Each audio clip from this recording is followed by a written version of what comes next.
दोस्तों, अगर आपके घर में फ़ोर व्हीलर है, मतलब अगर आपके पास कार है या आपके घर में किसी और के पास कार है और आप अपने फैमिली के साथ कार में कहीं जा रहे हैं। समझ लीजिए आप रात को कार में कहीं सफ़र कर रहे हैं और कार खुद आप चला रहे हैं।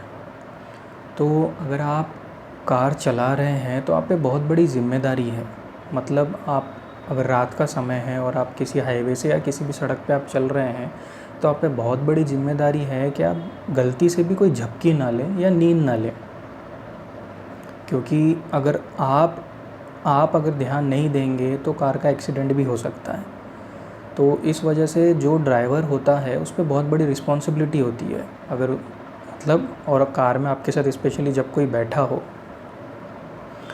तो अगर एक छोटी सी कार में, चाहे छोटी कार हो या बड़ी कार हो, चाहे 4-5 लोग बैठे हो या 9-10 लोग बैठे हो, तो उसमें जब इतनी बड़ी जिम्मेदारी है ड्राइवर पर, तो सोचिए कि जो एक ट्रेन है जिसमें लगभग 1 से 1,500 पैसेंजर होते हैं, तो उसके ड्राइवर पे कितनी बड़ी रिस्पॉन्सिबिलिटी है। तो आपने कभी सोचा है कि अगर ट्रेन का ड्राइवर गलती से सो जाए रात को ट्रेन चलाते वक्त, तो ट्रेन का क्या होगा? तो क्या वो सो सकता है? और अगर वो सो जाए तो इसके लिए क्या कुछ ऐसा मैकेनिज़्म है कि ट्रेन को बचाया जा सके? देखिए, पहला प्रश्न कि क्या वो सो सकता है? देखिए, है तो वो भी एक इंसान ही।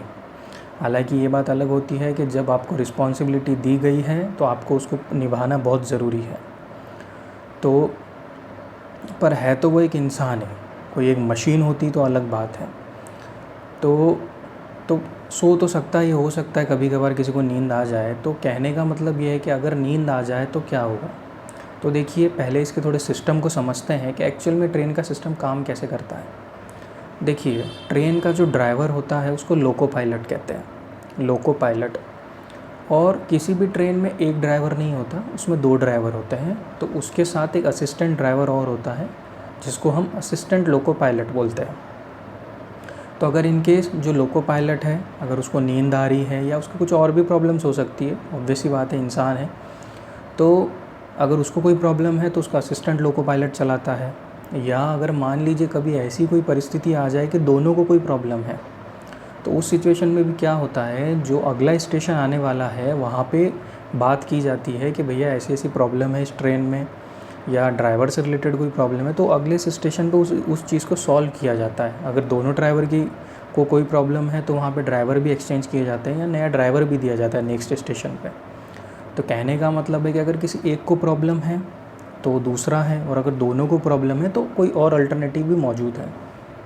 हालांकि देखिए, दोनों को प्रॉब्लम होना ऐसा चांसेस कम है, पर हर चीज़ के लिए तैयार रहना पड़ता है।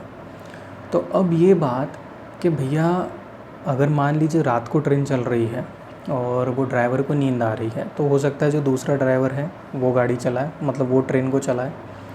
और ऐसी सिचुएशन आए कि जब वो दोनों ही सो जाए, हालांकि सिचुएशन कम आएगी, पर अगर ऐसी सिचुएशन आए कि दोनों ही सो जाए, तो देखिए, ट्रेन का जो ड्राइवर होता है तो वो जो जहाँ वो बैठा रहता है उसके आजू बाजू वो हमेशा कुछ ना कुछ करता रहता है। मतलब उसके आजू बाजू जो डिवाइसेस है, कभी वो ट्रेन में हॉर्न बजाते रहता है या कभी उसकी स्पीड कम ज़्यादा करते रहता है, या मतलब कुछ ना कुछ ऐसा वो करते रहता है।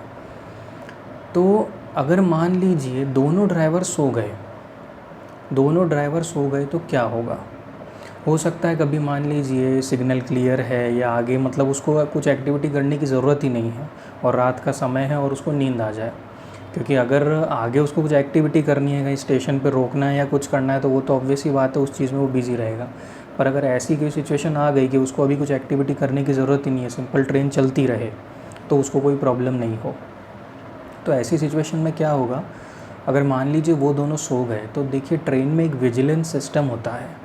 विजिलेंस सिस्टम, उसके अकॉर्डिंग जो ड्राइवर होता है उसको हमेशा कोई ना कोई हलचल करती रहनी पड़ता है, हलचल उसको ड्राइवर को करते रहना पड़ता है। तो अगर वो ड्राइवर कोई हलचल नहीं करता है, अगर वो ड्राइवर अगले 1 मिनट के अंदर कोई हलचल नहीं करता है, मतलब अगर 1 मिनट तक भी ऐसा कुछ हो जाता है कि ड्राइवर कोई हलचल नहीं कर रहा है, तो उसका एक ऑडियो विजुअल इंडिकेशन आता है। वो 1 मिनट बीतने के बाद अगले 17 सेकंड में उस वहीं पे वो जो ड्राइवर है उसको एक ऑडियो विजुअल इंडिकेशन आता है। गौर से सुनिएगा, ऑडियो विजुअल इंडिकेशन। और उस ऑडियो विजुअल इंडिकेशन को ड्राइवर को रिस्पॉन्ड करना पड़ता है। मतलब अगर 1 मिनट तक ड्राइवर ने कोई भी एक्टिविटी नहीं की वहाँ पर जहाँ पर वो बैठता है और जहाँ वो सारे डिवाइसेस उसके कंट्रोल में है, तो अगले 17 सेकंड बाद वहाँ पे एक ऑडियो विजुअल इंडिकेशन आएगा जिसको उस ड्राइवर को रिस्पॉन्स करना है। अगर ड्राइवर उसको रिस्पॉन्ड नहीं करता है तो ट्रेन में ऐसे सिस्टम रहते हैं कि ट्रेन में ऑटोमेटिक ब्रेक्स लगना शुरू हो जाते हैं और धीरे धीरे वो ट्रेन ऑटोमेटिक रुक जाती है। वो लगभग अगले 1 किलोमीटर तक चलेगी तो चलेगी और लगभग उतनी दूरी में वो ट्रेन रुक जाएगी। तो कहने का मतलब है कि पहली बात तो देखिए पूरी व्यवस्था है। अगर ड्राइवर एक के बजाय 2 ड्राइवर होते हैं, दोनों को कोई प्रॉब्लम है तो वो अगले स्टेशन पर ड्राइवर एक्सचेंज कर सकते हैं। या इसके अलावा मान लीजिए रात को कभी धोखे से दोनों के दोनों ड्राइवर सो गए और ट्रेन ऐसे ही चल रही है मान लीजिए, तो भी ट्रेन में ऐसे सिस्टम है, विजिलेंस सिस्टम, कि वो 1 मिनट तक अगर ड्राइवर कुछ भी रिस्पॉन्ड नहीं किया तो वो 17 सेकंड के बाद वहाँ पे एक ऑडियो विजुअल इंडिकेशन देगा। और अगर ड्राइवर उसको भी रिस्पॉन्ड नहीं करता है, उस ऑडियो विजुअल इंडिकेशन को ड्राइवर मतलब अगर रिस्पॉन्ड कर दिया तो इसका मतलब भाई ड्राइवर एक्टिव है तो कोई तकलीफ़ नहीं है।